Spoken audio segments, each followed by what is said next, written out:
apartment dito sa Italy. Ito yung dining. Ang ganda, lumang ano siya, parang sa Pilipinas.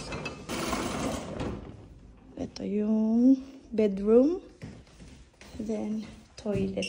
May sariling CR. Dito sa gilid, may labahan. Ayan. CR ulit.